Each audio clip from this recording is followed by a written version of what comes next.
tal, amigos y amigas? Muchas gracias por ese compromiso que siempre tiene usted con la política con P mayúscula, al acompañarnos todos los domingos al ser las 8 de la noche a través de Ticavisión Televisión y también a través de nuestro canal en YouTube, que simultáneamente transmite también el programa. Hoy vamos a hablar de muchas cosas que están aconteciendo a nivel nacional, inspirados en un grupo que se denomina Mujeres por Costa Rica. Mujeres profesionales con vasto conocimiento en la academia, en la investigación, que en todos los ámbitos de la política y del quehacer nacional tienen posiciones claras, determinantes e importantes para fortalecer nuestra democracia. Hemos invitado a dos de este colectivo para que estén el día de hoy con nosotros y especialmente con ustedes. Una de ellas es doña Yamilet González García.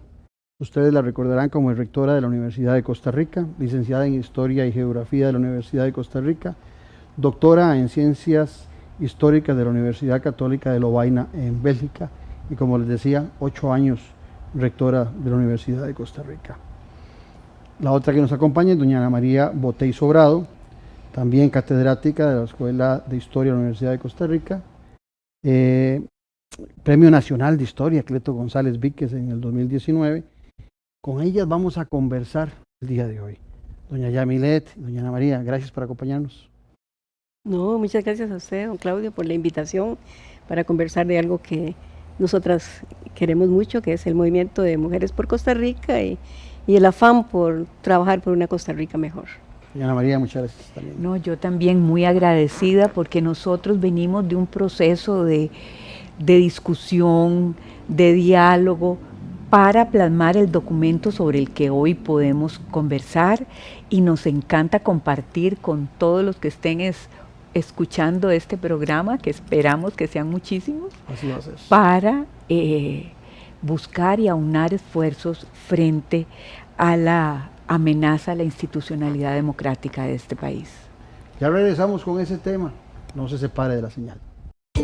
Ya a la venta. Ya a la venta. El nuevo libro del politólogo Claudio Alpizar Otoya, Gobernabilidad y Gobernanza. Fuentes del desarrollo democrático de la nación. El motor de la estabilidad. El país avanza, sin ella se estanca. Gobernanza, la voz de todos. Empodera, une y transforma. Comuníquese con nosotros al WhatsApp 2273-1473. 2273-1473. Consíguelo ya mismo en Editorial Jade. Editorial Jade. En Copelesca Almacenes, le invitamos a conocer los medios por los cuales usted puede realizar sus compras, cotizar o consultar sobre los productos, con la facilidad y comodidad que solo sus almacenes Copelesca le ofrecen. Visítenos en cualquiera de los almacenes físicos. No se mueva de su casa y realice sus compras desde el almacén virtual. Contáctenos directamente desde donde usted se encuentre, por medio de la línea de WhatsApp 8668-2222. Copelesca Almacenes. Soluciones para todas sus necesidades en un solo lugar. Café y palabras, porque la política sí importa. De lunes a viernes a las 10 a.m. Sintonícenos ahora en ticavisiontv.com/señal-radio. ticavisiontv.com/señal-ticavisión. Descargue el app para iPhone y Android. Ticavisión Radio.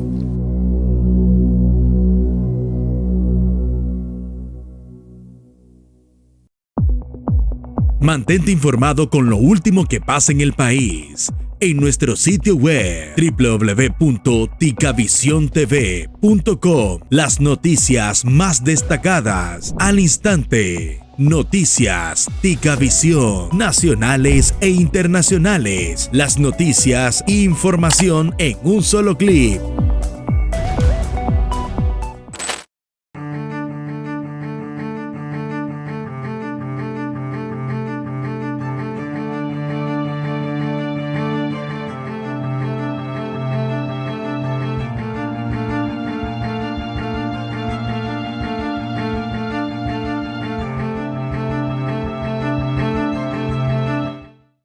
Gracias por continuar en nuestra sintonía y de una vez vamos al tema.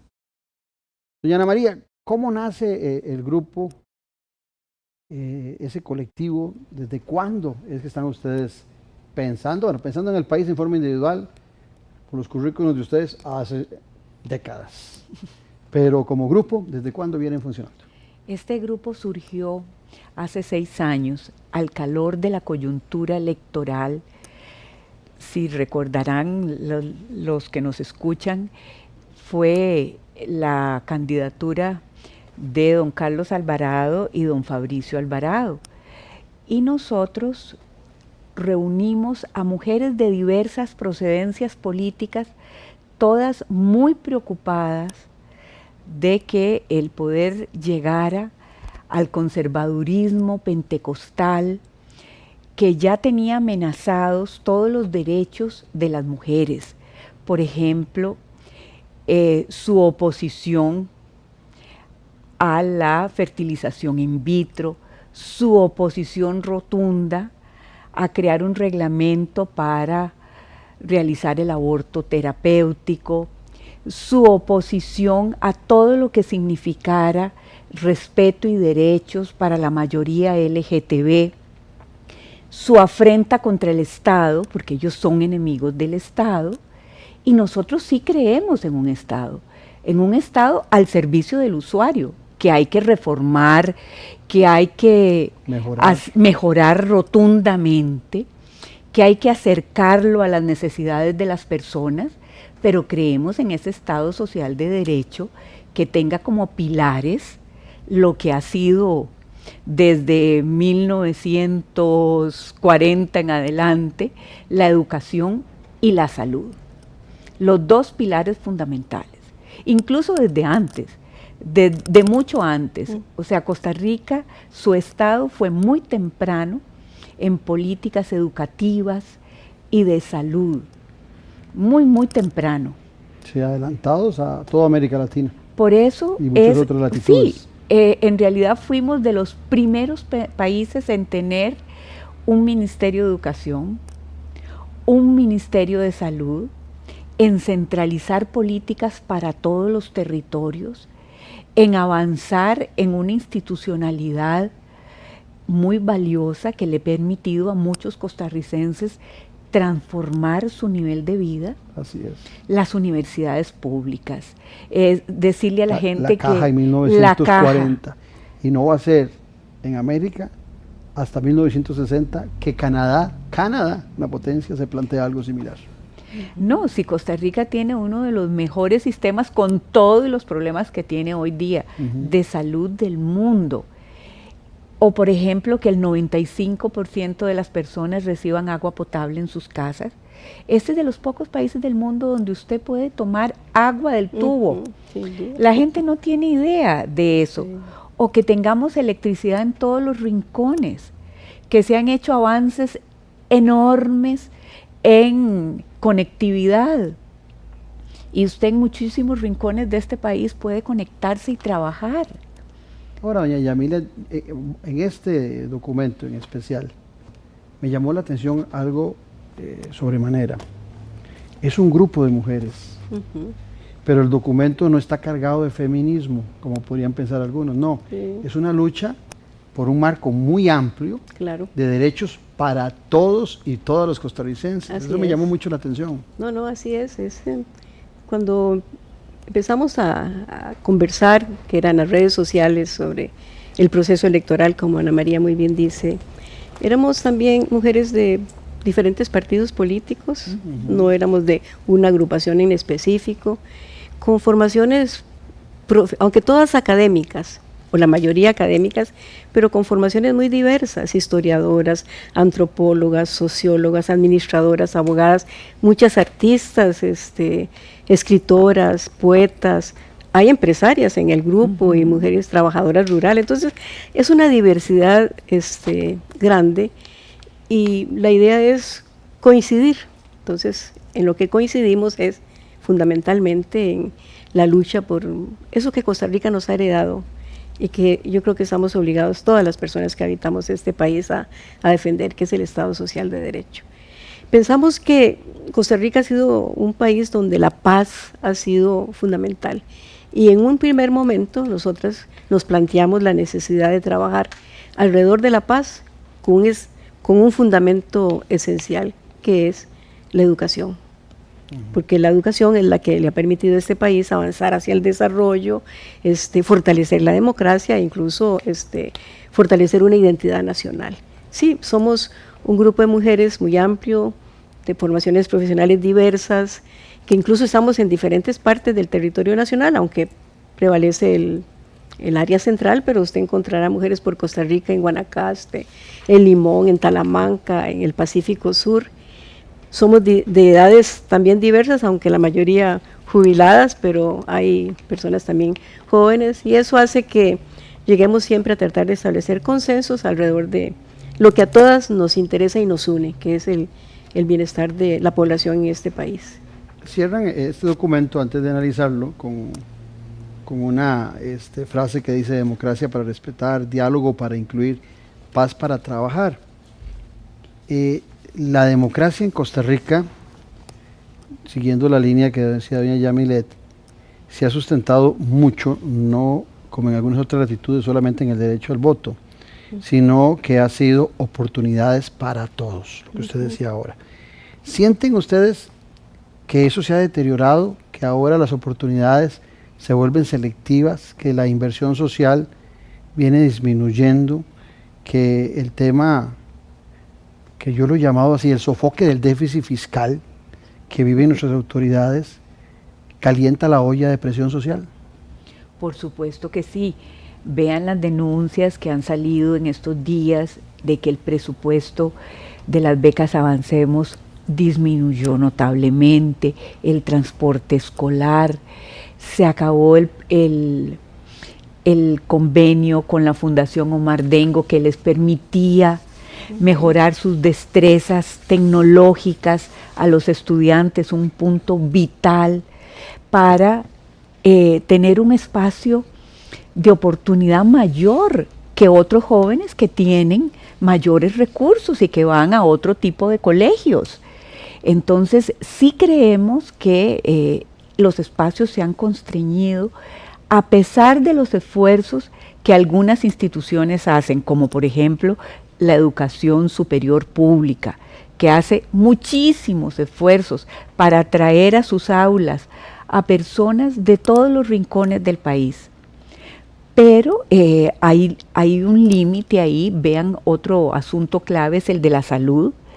¿Cómo es posible que están las secciones de emergencia saturadas, que las listas de espera han aumentado, que es muy difícil conseguir cita con especialistas, que los especialistas están huyendo de la Caja Costarricense del Seguro Social? Bueno, todo eso merma oportunidades. Una persona sin salud no puede aspirar a trabajar. Una persona sin salud no es la que este país necesita para aumentar la productividad que tanto urge. Entonces, sí que estamos en un problema gravísimo, porque todos sabemos que el gobierno no le ha querido pagar a la Caja todo lo que le debe por los programas que tienen sustento en el apoyo del gobierno, todo lo que es el régimen no contributivo. Porque la Caja, para poder dar una perspectiva universalista, necesita esos recursos del Estado. Y no solo no le ha dado ni un 5 estos últimos 2 años, sino que la deuda que se había venido pagando en los gobiernos anteriores se dejó de pagar. Entonces, imagínense qué aspiración a pensiones, qué aspiración a tratamientos novedosos como los que exige la gente, porque aquí todos queremos una seguridad social de primer mundo. Sí. Pero no solo los contribuyentes, no la queremos pagar, sino que el Estado se está negando a apoyar a todos los sectores que no pueden pagar su seguro social y que el Estado asumía esa tarea. Entonces sí que estamos en un momento grave. En ese marco que usted nos dio de referencia de las carencias que estamos teniendo, ¿Será ese el motivo de que también muchos costarricenses hoy estén dispuestos, doña Yamilet, a ceder sus derechos, a aceptar decisiones autoritarias, a un estilo autoritario de gobernantes que empiezan a gustar, porque piensan que esas deficiencias de los servicios públicos se debe a una mala gestión de gobiernos anteriores y que alguien en una forma vertical y autoritaria puede venir a solucionar todo y a mejorar esa situación? Yo creo que aunque la tendencia a la disminución de recursos y de apoyos para la institucionalidad pública, en educación, en salud y en general, para todo ese estado de bienestar que tenemos, se da desde hace bastantes años, es en estos últimos 2 años que se ha acentuado de manera dramática para el sistema educativo y para salud. Creo que, sin embargo, cierto deterioro que se daba desde antes en la educación, que se ha acentuado en estos 2 años, pero que se venía dando, digamos, eliminar educación cívica, o que la educación cada vez es menos accesible para ciertos sectores vulnerables, hacen que muchas personas pues optaran por este tipo de gobierno que tenemos hoy en día. Decir Pienso no a la que educación cívica es como decir no formemos ciudadanos. no formemos ciudadanos. De hecho, la tendencia en estos momentos, la propuesta educativa que existe es formar personas muy especializadas en muy poco tiempo que vayan al trabajo en una empresa. Personas que estudien 1 o 2 años, se formen como técnicos y que les sirvan a la empresa.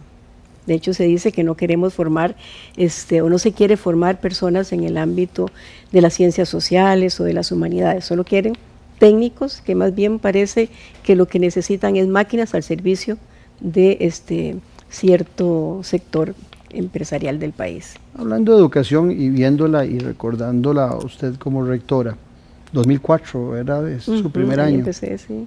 Ese era el gobierno de don Abel Pacheco, después estuvo con doña Laura Chinchilla, y después le tocó con don Oscar Arias, después le tocó con Laura Chinchilla. Usted tuvo la oportunidad de ser rectora viendo a 3 presidentes diferentes, negociando el FES con 3 presidentes diferentes. Hay una frase que por aquí marqué, que usted dice hace algunos años, que la universidad no recibe ultimátum de nadie.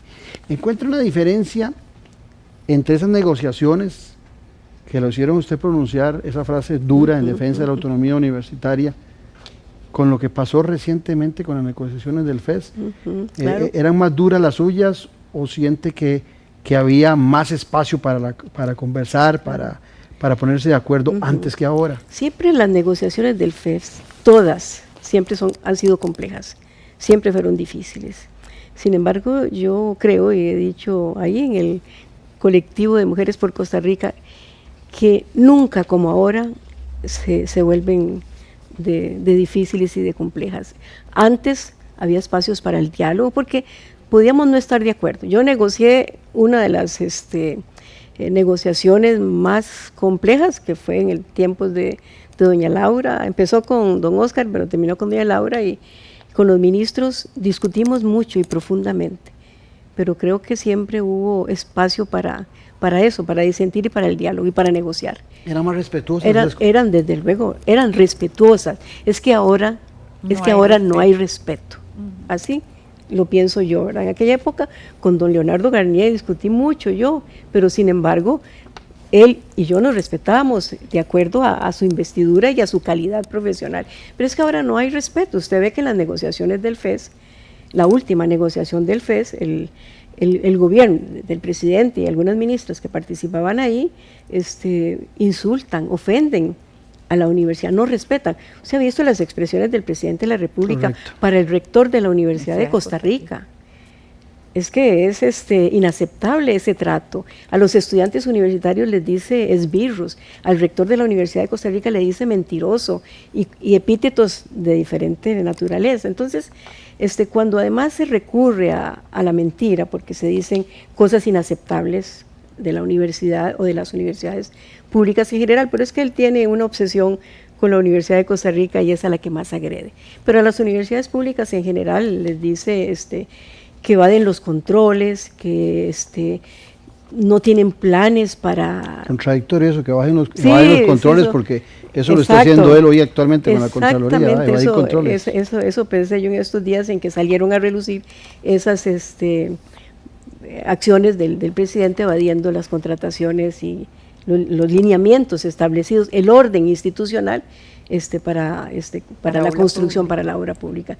Pero sí, era muy irrespetuoso, es irrespetuoso. Antes uno podía disentir, pero con respeto. Ahora no hay respeto para la educación pública, y no solo no hay respeto, sino que se busca quebrarla, porque podríamos no estar de acuerdo en el pasado en que los recursos, uno quería más recursos para que las universidades cumplieran su cometido con el país. Y bueno, había también problemáticas específicas que hacían a esas administraciones tratar de no dar tantos recursos o no dar los recursos que las universidades requerían. Pero ahora no, ahora es otro el nivel y otra la forma de... Ahora no, dice doña Yamilet, Ana María. Sí, es que Y estamos... usted escribió un libro que dice Los orígenes del Estado de Bienestar en Costa Rica, Salud y Protección Social, de 1850 a 1940. O sea, ya habían síntomas de la preocupación por un estado de bienestar antes de ese gran salto que damos en 1940. Pero parece que hoy estamos en un proceso involutivo. Sí, estamos en un proceso involutivo porque el Estado costarricense, a pesar de que terminó el periodo colonial sin un hospital, sin médicos, sin boticas, ninguna institución de salud, ni farmacéuticos, nada. Así terminó Costa Rica la colonia. Muy rápidamente mostró una enorme preocupación por construir las instituciones de salud, por becar gente al extranjero a que se formara, por crear programas de higiene pública. En 1922 se creó la Subsecretaría de Salud. En el 27, la Secretaría de Salud y Protección Social. El PANI en el 31. Cuando se crea la Universidad de Costa Rica, se creó la carrera de visitador social para las instituciones de protección social. Y el gran salto va a ser en 1940 con la Caja, que ya venía hablándose de esto, ya venía conversándose este tema, pero lo muy interesante y valioso es el modelo que se buscó, que inicialmente era un modelo para apoyar específicamente a los sectores de trabajadores manuales especialmente, y luego se fue ampliando en los 60, en los 70, hasta aspirar a un modelo universal y solidario. Y eso es lo que busca Mujeres por Costa Rica, que así como aspiramos a que la institución nos cubra a todos, aspiramos a que esta sociedad sea solidaria en todos los aspectos y sea una sociedad que le brinde oportunidades a la gente de zonas rurales y urbanas, de zonas empobrecidas, de zonas vulnerables. ¿Para qué? Para alejarlos del flagelo del narcotráfico. Correcto. Necesitamos oportunidades en educación, en arte, en deporte, fortalecer esos centros que se habían creado en los años anteriores de educación, como el Parque La Libertad, por ejemplo, de educación para las poblaciones más vulnerables, de acreditación de capacidades, de deporte, de teatro, de danza, las escuelas estas de música, que quisieron recibir sus golpes en esta administración. Entonces, a eso aspiramos. ¿Por qué? Porque como decía el señor Dalanés, que lo vi el otro día en un programa, le decía a la periodista, ¿usted prefiere que haya programas para evitar que a usted la maten en cualquier parte? ¿O prefiere que sancionen duramente a los que la mataron? Sí, lo primero. Exacto, todos ¿Ya para qué diríamos, después? ¿ya para qué después? Sí, ahora hemos buscado la salida en sancionar duramente a los que cometieron actos impropios, pero resulta que lo que tenemos que hacer es evitar esa desesperación, llegar a esos sectores, darles la educación que necesitan, las opciones de empleo, las oportunidades de hacer deporte, de practicar arte. Eso es lo fundamental. Eso que usted comenta fue un proceso largo que desarrollamos para lograr esa paz que también ustedes hacían referencia antes. Hoy parece que la premura del tiempo y el deterioro de muchas políticas sociales hacen que un ciudadano no tenga la paciencia que tuvimos en el pasado para ir desarrollando ese largo proceso que nos hizo y nos puso en el mapa como un país exitoso a nivel mundial. Pero había un elemento fundamental en todo ese proceso que ustedes nombran acá, en el documento, y es un largo proceso de diálogo. ¿Cómo establecer un proceso de diálogo cuando nuestras autoridades políticas hoy por hoy se caracterizan por la violencia política en sus discursos? ¿Cómo arrancar un proceso de diálogo desde ahí, doña Yamilet? Sí, bueno, la propuesta que hemos establecido nosotras en el Movimiento Mujeres por Costa Rica, pues lo que busca es, primero, iniciar acercamientos con los grupos diferentes de mujeres y de hombres, porque como usted muy bien lo dice, somos un colectivo de mujeres, pero creo que en el país hay que caminar hombro a hombro, ¿verdad? Mujeres y hombres. Entonces, con los sectores, que hay muchos en este país que quieren fortalecer el Estado social de derecho, mantener las conquistas del pasado y fortalecerlo, pensamos que se puede iniciar un diálogo. Lo que de aquí al proceso electoral, digamos, se dé, pues habrá que esperar para ver unión con otros grupos, partidos políticos, etcétera. Pero creo que hay que empezar creando conciencia de lo que está pasando en el país, de todo de este viraje autoritario que se está dando en las autoridades, empezando por el presidente de la República, y hacer un llamado. Y creo que los medios de comunicación tienen eso, muchísimo potencial, porque son los que tienen la voz para llegar a diferentes sectores. Entonces los diálogos serán importantes entre nosotros, los diferentes grupos, pero los medios de comunicación tienen ahí un papel fundamental. En ese capítulo también ustedes llaman mucho la atención en el documento de la preocupación que sienten, Ana María, por el tema de la libertad de prensa y la libertad de expresión, que ustedes sienten que viene siendo atacada sistemáticamente y que eso pues viene a afectar sin duda también la democracia plena que debería ser nuestro país. Sí, nuestra propuesta es de consensuar, de dialogar y de detener esta oleada contra la libertad de prensa o contra los poderes que no son el Ejecutivo. El Ejecutivo agrede todos los días al Legislativo, especialmente a las diputadas mujeres. Al judicial, ni se diga, lo responsabiliza de todo, cuando la política de prevención no es obra del Poder Judicial. Eso es obra del Poder Ejecutivo. Y él además utiliza sus conferencias de prensa para mentir, para vender humo, para tergiversar las noticias. Todo está teñido de una parte de verdad y otra parte de mentira. Yo decía un día de estos que no tenemos presidente, sino presimiente. Presimiente, sí, esa es la palabra, porque realmente ha alimentado a sectores de la sociedad que probablemente estén desesperados con esas mentiras. Y algunos le creen que es que él está acabando con la corrupción que había, acabando con las instituciones que no servían. Y muchos costarricenses, tal vez por no conocer... Bueno, a lo mejor sí las está acabando. El que las está acabando es él, sí. Por no conocer lo que es la institucionalidad de este país.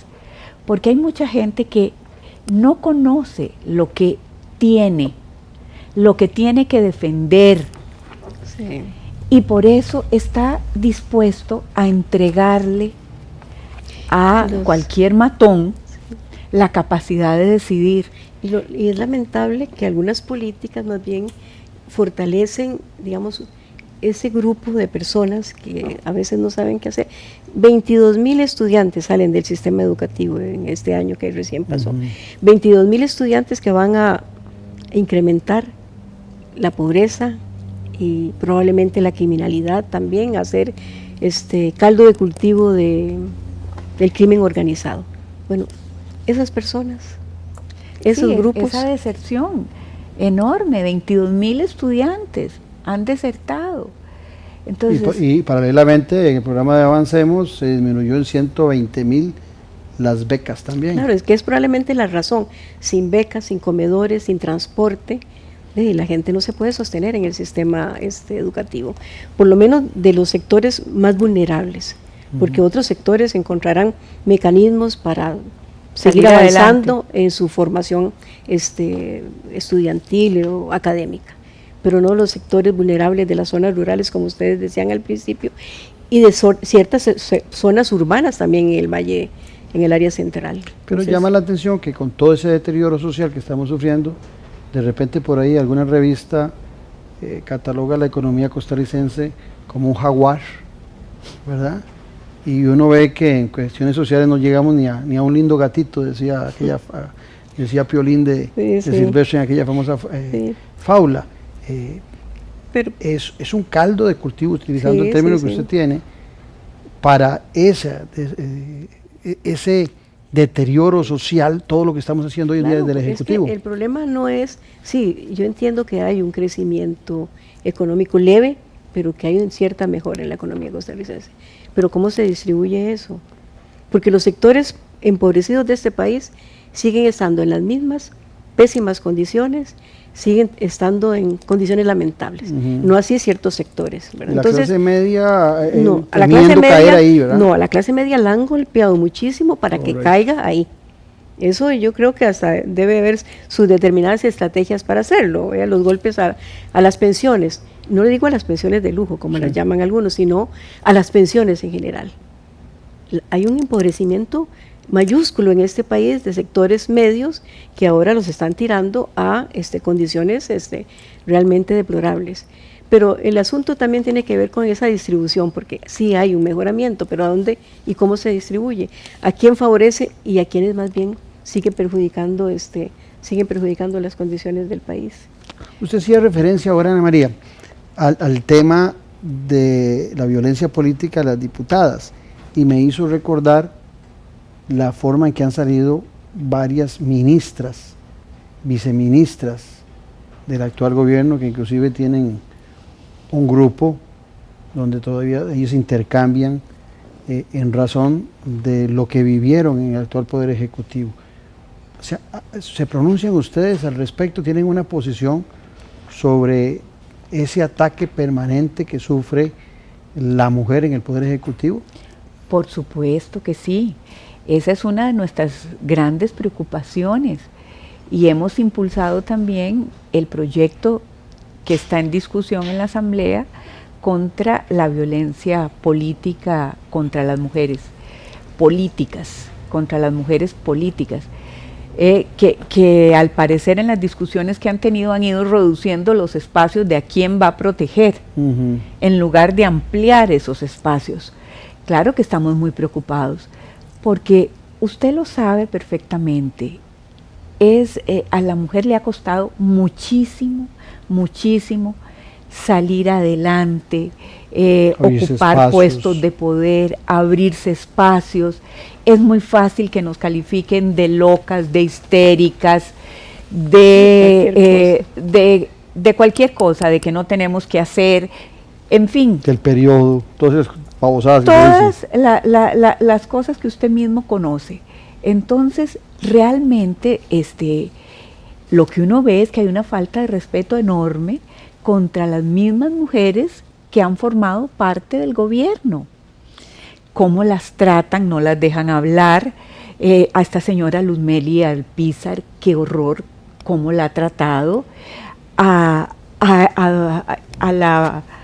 a la señora esta Patricia vicepresidenta Navarro. de la Ok. Asamblea Legislativa también, pese a que su Gloria partido Navas. es un, sí, a doña Gloria, pese a que su partido es un apoyo importante del gobierno, a las diputadas de Liberación Nacional, cómo las ha tratado, esta señora Montserrat Ruiz, cómo la ha tratado. No, realmente esto hay que detenerlo. Vanessa Hay- Castro. A Vanessa Castro, la barbaridad de buscar y usar al embajador en México Ay, sí, para sí, sí, sí. que fuera revocada de un trabajo. No, Sí, esto, a la, esto a es la exministra que inaudito. tuvimos aquí Sí, de sí. comunicación, Patricia Navarro también. También. Hay una imagen que a mí me parece, bueno, la conversábamos el otro día en el colectivo de mujeres, que es realmente un reflejo de lo que el presidente siente o piensa alrededor de las mujeres. El Día Internacional de la Mujer, Ujú. el Día Internacional de la Mujer, él hace en uno de esos shows De los miércoles. de los miércoles, hace un discurso, él adelante y todas atrás. O sea, si lo recuerdan, ellas como prendiditas, así como con un traje recién comprado, muy, muy decoroso, y él diciendo, ustedes como se portan bien, ustedes como son buenas, entonces no tienen problemas, ustedes realmente no tienen que recurrir a estrategias Sí, de patético. patético, indignante, digo yo. Eso decíamos en el grupo, es indignante esa concepción y esa manera Pero de esas- relacionarse y esas mujeres- de presentar esas a las mujeres mujeres. lo Y las soportan. mujeres sumisas detrás de él, porque no era alrededor, creo que dije alrededor al principio, no, atrás, Atrás. sumisas en una actitud realmente ofensiva para la mujer e indignante también para las mujeres. O en lo que se ha convertido la primera dama. Ujú. Las primeras damas de los gobiernos que recuerdo desde hace muchísimos años, todas tuvieron su oficina, su línea de trabajo, codo a codo con sus maridos. La doña Claudia del gobierno anterior Ujú. encabezó ese proyecto fundamentalísimo para la movilidad urbana, que era el del tren urbano, que este gobierno echó por la borda con todo y que tenía un préstamo aprobado sin intereses de Naciones Unidas. En fin, todas las primeras damas, todas han jugado un papel destacado. Esta señora no, es nada más como un trofeo que anda detrás de él en algunas oportunidades. Se ve menos últimamente, casi no se ve. Casi no Casi se no ve. se ve, Es nunca se ha la, visto. la mujer más invisible de este país, que podría usar su figura, su visibilidad, para estar en estas líneas de trabajo que estamos Interesante, comentando. porque el presidente tiene 3 hijas, ¿verdad? También, y no se ven. Interesante. Sí, y digo, yo llamo interesante porque teniendo 3 hijas debería tener él una posición totalmente muy afín a ellas. A la mujer, sí. Y reflejar su comportamiento con otras mujeres viendo a sus hijas, ¿verdad? Debería haber como una sintonía que no es obligatoria ni necesariamente, que porque tener hijas es que vamos a tener una empatía con el sector femenino, no es No, la regla, pero digo que sí llama la atención que teniendo 3 hijas, el presidente pues Sí, no porque tenga esa imagínense actitud. que yo vengo de un hogar de 4 mujeres. Sí. Mi papá nunca hubiera querido que nos trataran mal. Al contrario, siempre nos impulsó tanto a nosotras como a mi mamá a estudiar, a superarnos, Yo estoy en para el pa- que yo estoy nadie en el nos papel- tratara mal. Yo estoy en el papel de tu papá. Sí. Para que nadie nos tratara mal, ni Sí, nunca sí, sí. tuviéramos que soportar un hombre Sí. por no tener capacidad para salir adelante. Pero eso en la Exactamente. violencia política también uno encuentra actoras o actrices, más bien la palabra correcta, que justifican el comportamiento del presidente, ¿verdad? De la misma Asamblea Legislativa. Por ejemplo, a la señora Pilar Cisneros, que cuando tiene un choque de opiniones en la Asamblea Legislativa, reclama porque siente que hay violencia política con ella, no tiene la misma posición cuando esa violencia política se le ejecuta a otras. Entonces también falta solidaridad, sería eso del sector femenino, voy a llamarlo de alguna forma. El machismo también está en las mujeres. Claro, exacto. Muchas madres, vea cómo siguen educando a sus hijos hombres de una manera y a las hijas mujeres de otra. O sea, no es fácil superar eso. Sí. Y probablemente eso está en el inconsciente. En la educación también, ¿verdad? Porque hay claro, una evolución para ir erradicando toda esa visión del Paco y Lola, ¿verdad? Sí, claro. Bueno, muchas cosas han cambiado, pero, sí, muchas cosas han cambiado, pero no lo suficiente. Falta mucho camino por hacer, y así es Sí. patético la posición de algunas personas cercanas al gobierno y en la Asamblea Legislativa, justificando y alabando esas posiciones mismas del presidente con las mujeres, desde el mismo presidente. Ayer yo venía en un sistema de transporte y la persona que conducía, hablando de política, porque es inevitable, Sí, ¿verdad? es inevitable. Y esta persona decía, es que a esta señora diputada se le cayeron todas las medallas. Sí, es un comentario que he oído con alguna frecuencia en relación a doña Pilar Cisneros. Ahora, cuando hablamos de desarrollo, el desarrollo es integral. Yo creo que ese fue el éxito nuestro, ¿verdad? Que pensamos en un desarrollo integral. Así es. Pero Ana María y Yamilet, hoy la preocupación es el desarrollo económico nada más. Y entonces, ahora que les hablaba del jaguar económico que dice que somos, y uno sale a las calles y ve que la desigualdad, la pobreza aumenta, la carencia de trabajo, la poca inversión en la educación y todo lo que estamos viendo, dice, no, yo no veo este jaguar por ningún lado. Pero veamos, existe también desde hace varios gobiernos una visión economicista que no es una visión de desarrollo integral, donde estamos muy concentrados en los números, que siempre nuestros gobiernos estuvieron preocupados por el déficit fiscal, pero el déficit fiscal no era un motivo para abandonar las políticas sociales del país, porque se entendía que la situación económica se puede arreglar en unos años, pero que el deterioro social lleva décadas y hasta siglos poder tenerlo. Bueno, en el desarrollo económico hace mucho hemos dejado muy solos al mercado interno, a todos los productores del mercado interno, especialmente a los agrícolas. Se intentó hacer algunas políticas, pero ahora vean lo que ha dejado la ruta del arroz. La pérdida de miles de empleos, de productores, el Estado dejó de recibir millones en impuestos. Están de nuevo queriendo poner en primer lugar las políticas extractivistas, cuando ya está demostrado que Costa Rica no tiene yacimientos significativos de petróleo, ni es importante pensar en el petróleo ahora cuando el mundo entero va en otra dirección. Como que ya es tarde para echar eso.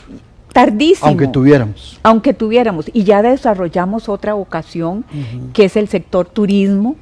Entonces sí estamos muy preocupados porque se ha abandonado aún más la producción agrícola, porque han dejado de tributar, ahora que necesitamos recursos para dirigirlos a la política social. Los recursos de los importadores de arroz, sus grandes amigos de campaña, o el atraso que sentimos todos los días en las políticas medioambientales, un capítulo en el que Costa Rica, indistintamente de los gobiernos, había creado una senda enorme y en la que todavía hay que avanzar muchísimo.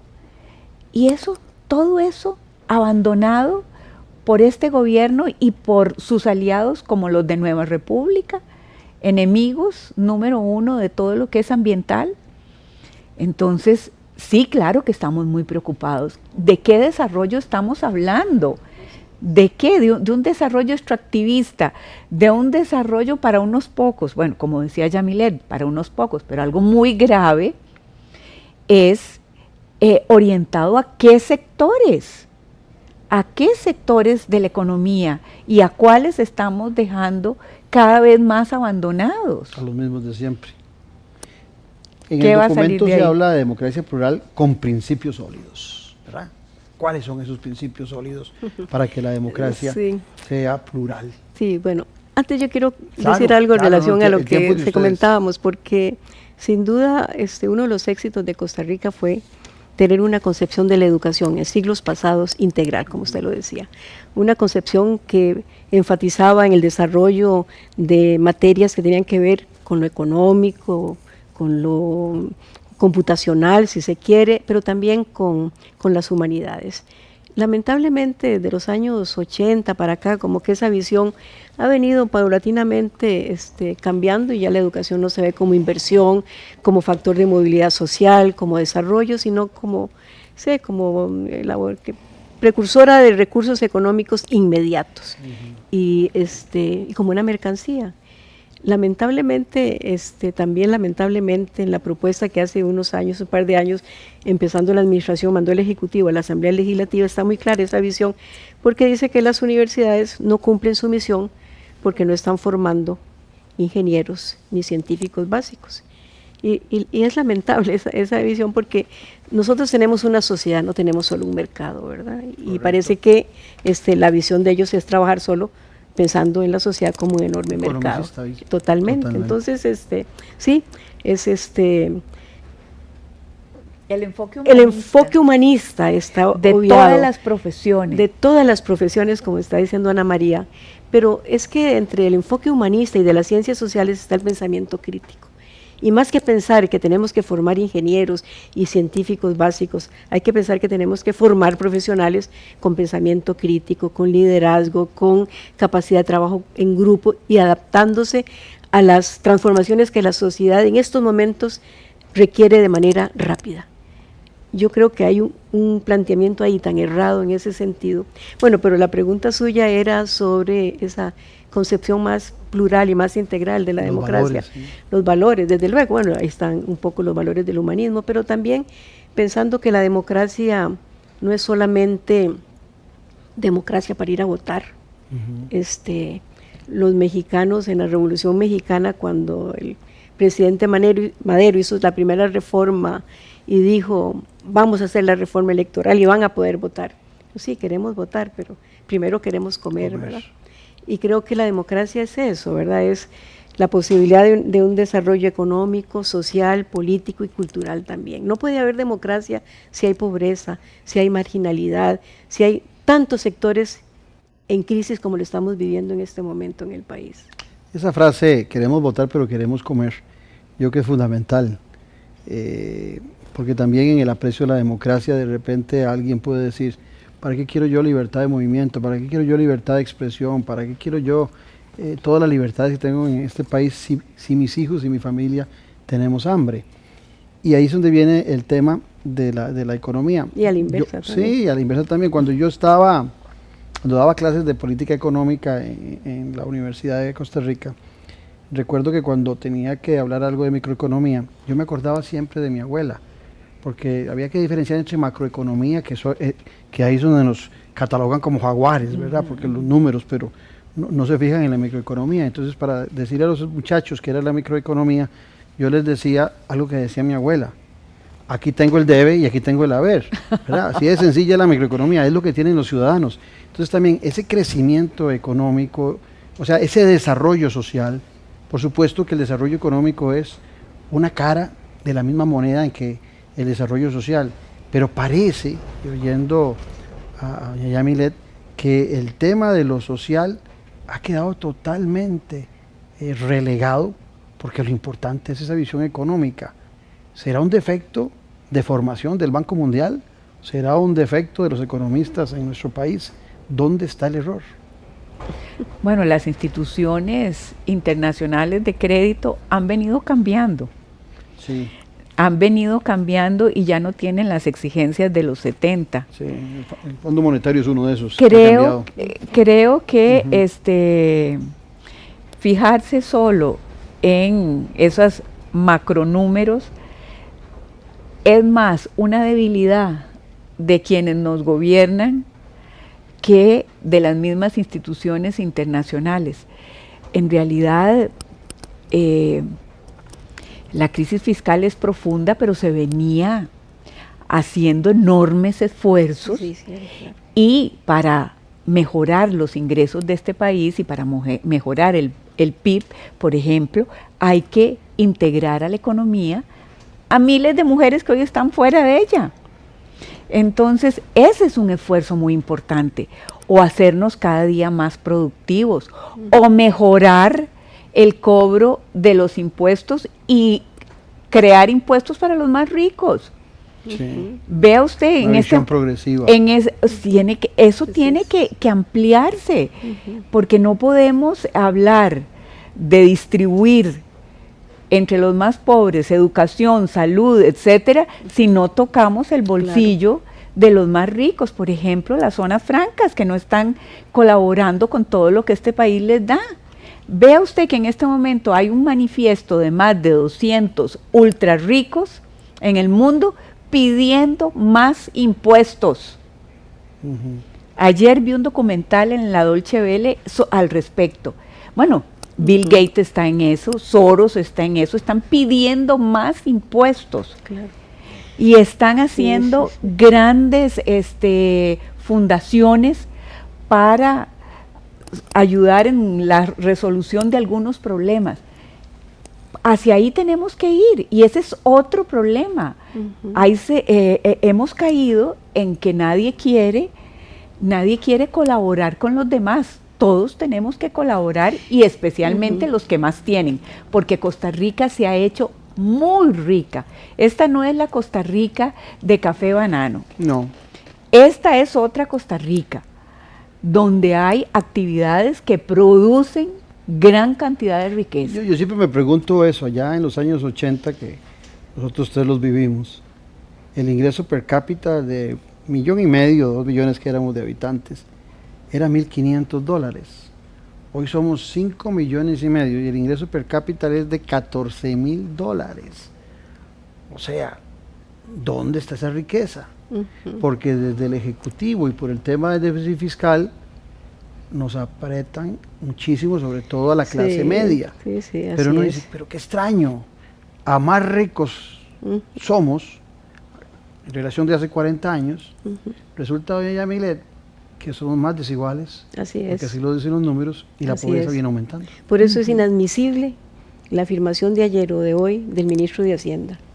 Tengo que vender el Banco de Costa Rica. Eso es patético. Eso es patético. ¿Verdad? O Es sea, que pasado tengo que mañana va a tener venderlo, que vender la porque si caja, no, y dentro y de un después tiempo la va a universidad pública, para así cada es. año tener plata para invertir Para socialmente. invertir socialmente. Entonces es inadmisible. No, eso es inadmisible. indignante. Es indignante y es inadmisible. Yo no sé cómo alguien... Y es desde el Poder falso, Ejecutivo- además. Sí, es Sí, falso. es falso. Pero cómo alguien se atreve a hacer esa afirmación. Está en la desesperación de vender un banco. Eso que es, mejor sí. dicen que están Y de desesperados. ganarse las comisiones, porque el proyecto viene todo turbio, Sí, sí. como eran los Y a proyectos puerta cerrada, anteriores. ¿verdad? Y a Sí. puerta cerrada, exactamente. No, y tienen meses de no invertir, 2 años de no invertir en lo social, y de repente ahora es porque no se ha vendido el Banco de Costa Exacto. Rica. Ajá, exacto. No, o sea, son Imagínense, amenazas, chantajes que no hay que permitir. burdos chantajes. Pero la gente las está comprando, eso es lo que a mí me preocupa. Tal vez por Bueno, desinformación. tenemos que Bueno, llegar, tenemos que actuar de tenemos manera que más- llegar a más sectores, tenemos que hacer conciencia en más gente para que sean capaces de comprender todo lo que perderían. Y concluyo con esto y quisiera oír su comentario, porque ustedes cierran también el documento hablando de que tenemos que hacer a Costa Rica un país de paz. Bueno, la paz empieza exactamente por ahí, a lo interno de nuestro país. O sea, si nosotros no tenemos a la gente con su estómago lleno, con trabajo, con empleo, no podemos vender la paz que más bien estamos perdiendo a nivel interno. Doña Yami. Correcto. Sí. La paz social no es la ausencia de guerra. La paz implica trabajo, educación, Exacto. seguridad, acceso a la cultura. Eso es la paz.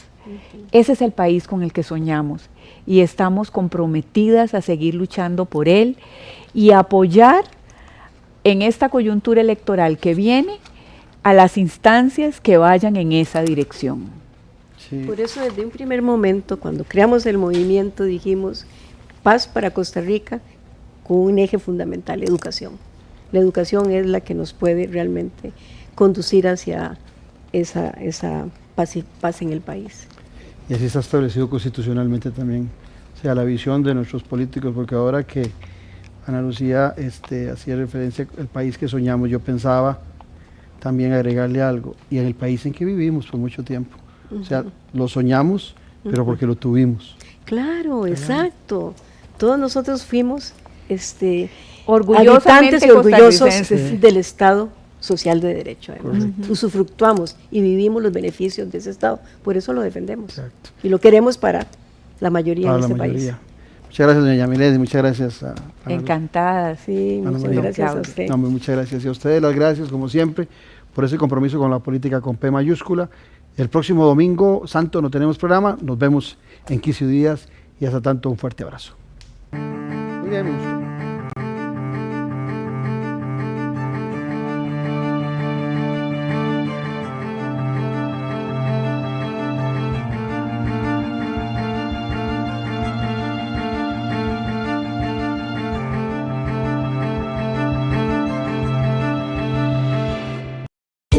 Ya a la venta. Ya a la venta. El nuevo libro del politólogo Claudio Alpizar Otoya. Gobernabilidad y gobernanza. Fuentes del desarrollo democrático de la nación. El motor de la estabilidad. El país avanza, sin ella se estanca. Gobernanza, la voz de todos. Empodera, une y transforma.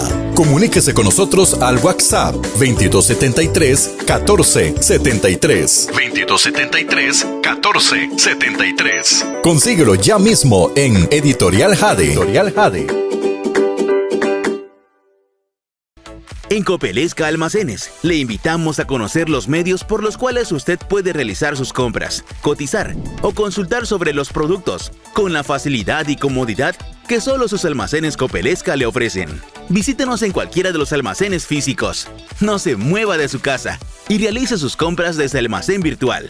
Contáctenos directamente desde donde usted se encuentre, por medio de la línea de WhatsApp 8668-2222. Copelesca Almacenes. Soluciones para todas sus necesidades en un solo lugar.